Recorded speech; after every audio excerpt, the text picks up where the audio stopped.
Barrister Ghani Rotimi Arobo. I'm a contestant for the House of Representatives for Owo Federal Constituency in Ondo State. Tell us, what informed you, what motivated you to come out to contest? For almost 20 years now, I've practiced as a lawyer, providing legal services, political players, political actors. And I initially took a decision that politics was too complex, too difficult, and too demanding for somebody like me. But we cannot sweep a dirty room from the outside. If we all complain that the room is dirty, then somebody has to get inside, pick up the broom, and begin to sweep. My constituency is one of the most backward constituencies in this country, in the entire Southwest. Very unfortunate. And I say this because the statistics back it. The median income in my constituency is somewhere between 300 and 500,000 naira per annum.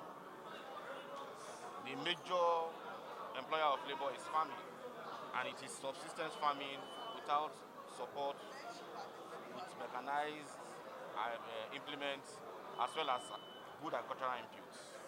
On top of that, the state of our infrastructure in the constituency is so deplorable that it's an embarrassment to even reference yourself as somebody who came from that constituency. To put it more aptly,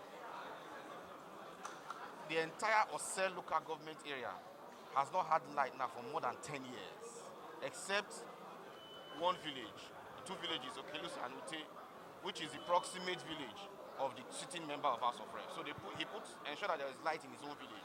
But the remaining 10 villages that constitute Osel local government, they've not seen light for over 10 years. Now, have you not sanctioned the people to backwardness once you have a situation like that? What can you do without electricity? So for us, the decision to run is it's something that we have to just do it.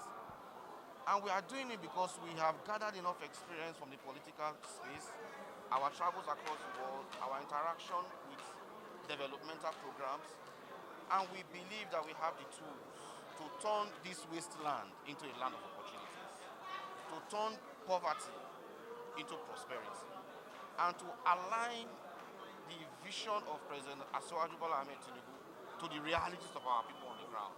Because the president is doing so much. He's doing so much. The federal government is doing so much. But you have 774 local governments in Nigeria. Nigeria can move on without Owo and Ose. Conveniently, and Nigeria will not feel it. So it behoves upon you to ensure that the attention of Nigeria is drawn to your local government, to your federal constituency. And as legislators, you have the tools, and that's the power of operations. When the budget is put before the House, you must battle to ensure that your attention of Nigeria is drawn to the problems of your constituency. And these are the things that we want to do. By the grace of God, in my life as a lawyer, I've had to offer my legal services to committees of both the House of Reps and Senate. So we know their internal workings. We're not strangers. It's not like asking a fish to go and climb a tree. You understand? You are asking this fish to enter water, and so we'll swim and we'll deliver by the grace of God. Your full name again? My name is Barrister Ghani Rotimi Arobo. I'm a contestant for the House of Representatives of Owo Federal Constituency.